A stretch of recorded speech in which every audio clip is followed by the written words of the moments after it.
Hey, what's going on, guys? Coach Bronson here, and we're going to talk about 5 things that I see people doing wrong when it comes to sports nutrition or just managing the training for their specific sport. Well, I work with a lot of people that are CrossFitters, weightlifters, powerlifters, endurance athletes, and there's often a mindset of do more and I'll be better.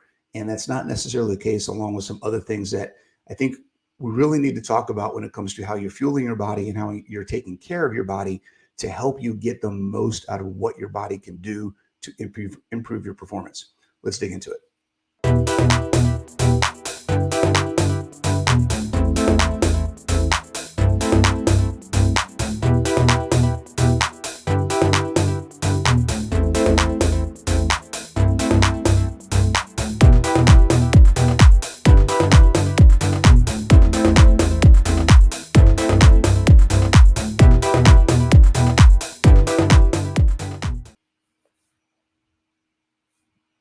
Okay, like I said, there are a lot of people out there that do sports for fun. There are some people that take it a little bit more seriously. And then there are those people that are hyper competitive in what they're doing. And they're really trying to get the absolute most they can out of what their body can do. And this can be for all types of people that are into sports, whether it's recreational or super competitive. There's 5 things that I see people making common mistakes, people making doing these things that I think are really holding back their performance a little bit. Some of it comes from the mentality of go hard or go home. Some of it is that no pain, no gain mentality. Some of it is just the passion and the kind of addiction that people get to the performance aspect of competition and trying to get better and all those things. And they just get into a cycle of just doing, doing, doing. So there's a couple of things. One, we're talking about some nutrition stuff. We're going to talk about some training methodologies, and then some mindset things that you got to understand how the training that you're doing and how performance in competitive or in competitive activities or in competition actually affects your mind and your body. Okay.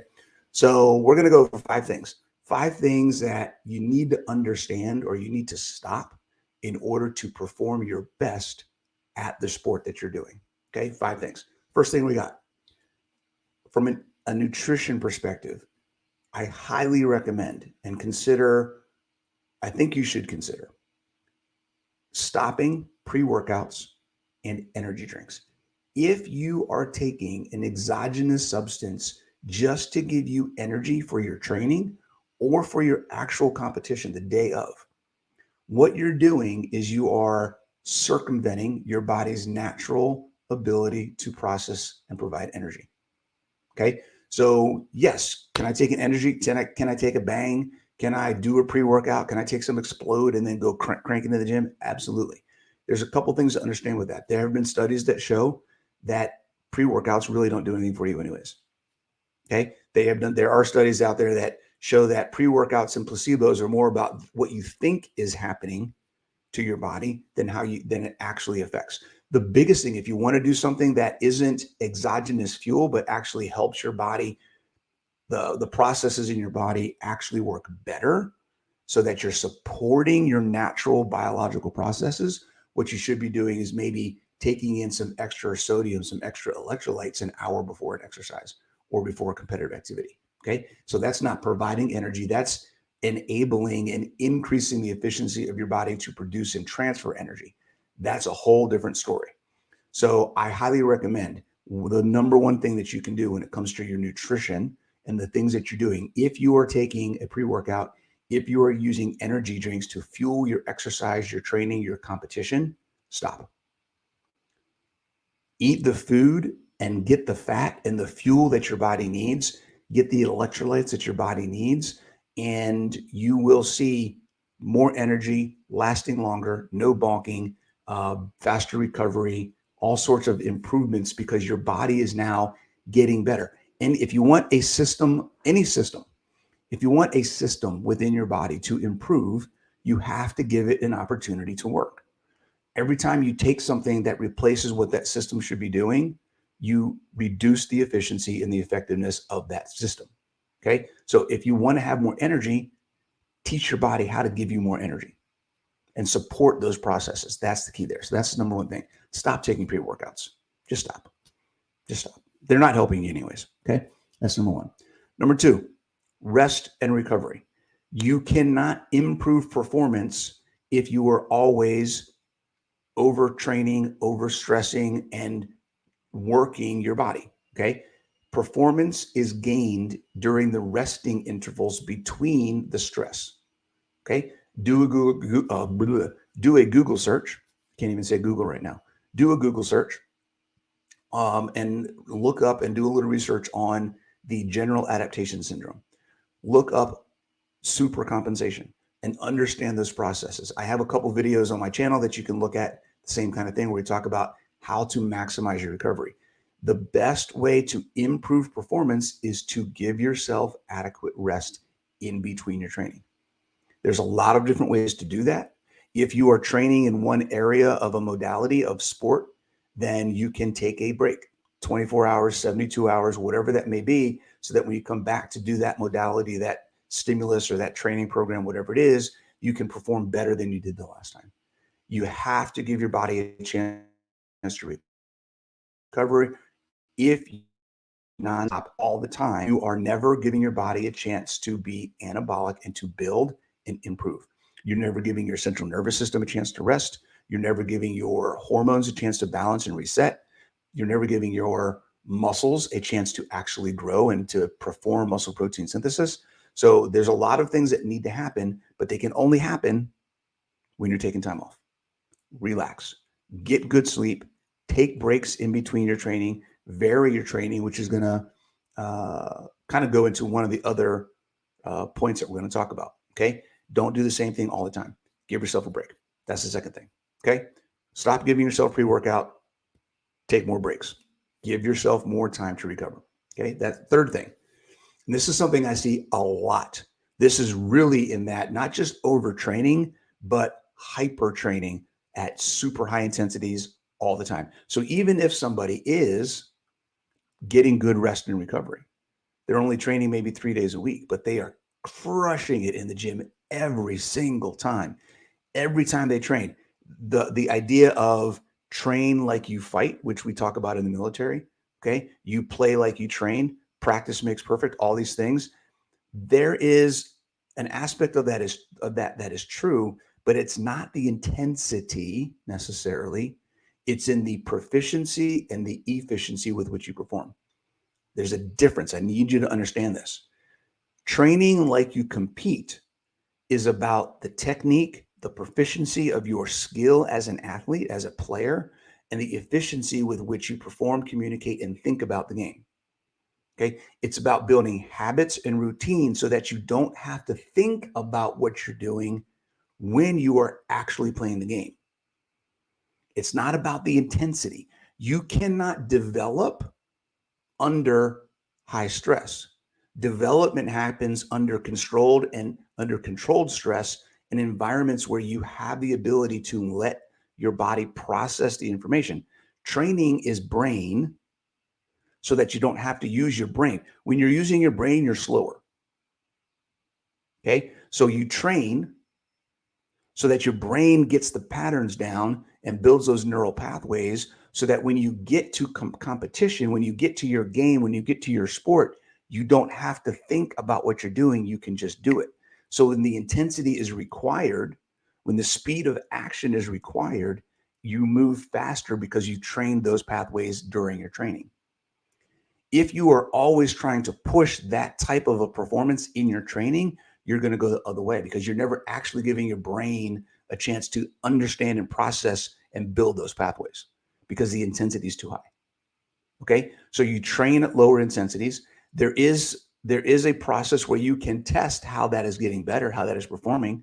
So if you want to, every couple weeks, every month, whatever, play a game, do a scrimmage or whatever, where you're playing at closer to actual competitive speeds and competitive intensity, that's great. That's a test. How am I doing? Am I getting better? Am I increasing my efficiency? Am I increasing my proficiency? That's what that's for. But you don't train at that level all the time. You will break yourself down.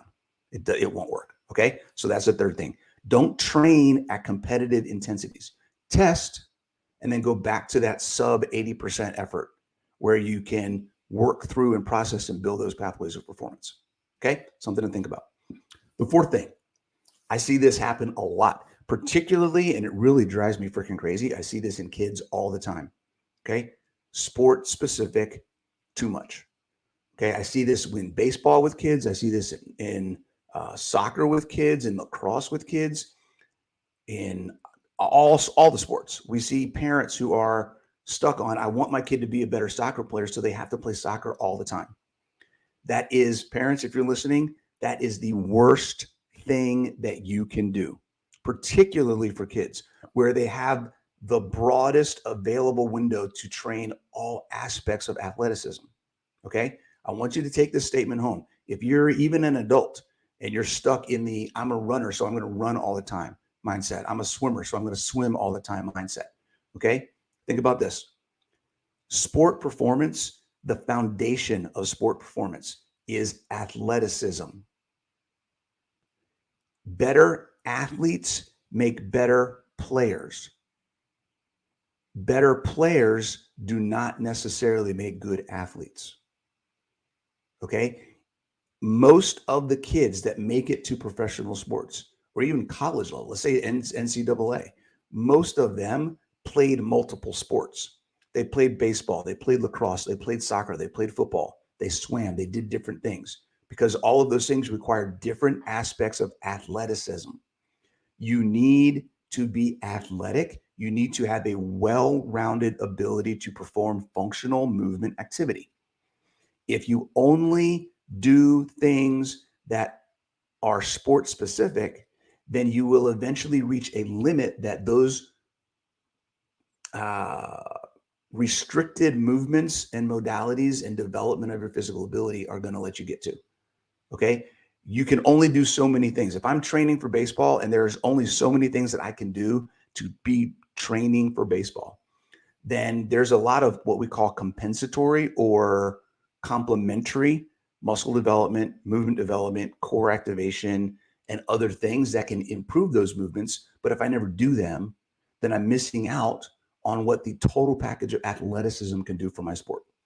Okay. So I highly recommend that if you are doing, say, 3 days a week of baseball training, you should be doing 1 or 2 days of mobility training, of strength training, of conditioning, of full body movement, of Pilates or yoga or who knows what. There's so many different options and things out there that you can do.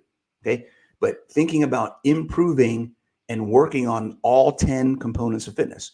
If you're an endurance athlete, you still need strength. If you're a strength athlete, you still need endurance.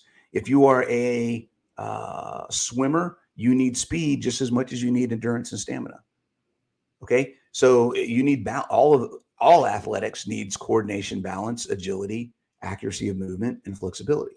So there are a whole bunch of aspects of fitness that go into athleticism that if you were missing out, you are leaving performance on the table because you're so focused on your sport, you're forgetting about making your body just work better in general. Okay, and then that's the fourth thing. Don't be too sport specific all the time. Change it up, vary things up a little bit. And then the fifth thing, which kind of goes into not resting enough and not being sport specific, is take some time off. If you have been running for 10 years, I work with people all the time. I've been a runner for 10 years. I've done 15 marathons. I've done this. I've done that. I'm a triathlete. And been doing it forever. The most successful people that I know that do that type of thing, that play a sport consistently for years, they always take a season off. Okay. I know a guy who goes to one of the gyms during the winter. He takes November, December, January, and February. He doesn't run. He does CrossFit for 4 months every year. And then during the spring, summer, and fall, he runs competitively. But every year he takes 4 months off, right? So a third of the year, he's not running at all. He's developing strength and stamina and flexibility and power and speed and working on different types of metabolic conditioning to go through a phase of building and growth and giving his body a chance to rest, not just his body, but his mind as well. When you do something consistently over and over and over for years at a time, eventually you will get central nervous system fatigue. You will get mental fatigue, and it will wear you out, and you will start to break down. You've got to take some time off. Okay, I love that cycle. 8 months on, 4 months off, of switching it up and doing different things and developing other aspects of athleticism and giving yourself a break. So those are 5 things, guys. If you are into sports, whether it's recreationally or hyper competitively, there are 5 things that you can do to improve your performance, make your sport more sustainable, reduce injury, have more enjoyment while you're doing it, and see what can happen when you let your body do what it wants to do and perform the way that you really can. All right. I hope that was helpful information. If you guys have any questions, as always, please feel free to ask, comment on this video, shoot me a message. You know, you can follow me on Instagram. All my information is at the bottom of the screen here. Check out my website, ultimateketogenicfitness.com, get my book, and most importantly, share this video. The more people we can get this information out to, the better. And I hope you enjoy it. Don't forget to subscribe if you haven't subscribed already. I'll talk to you next time.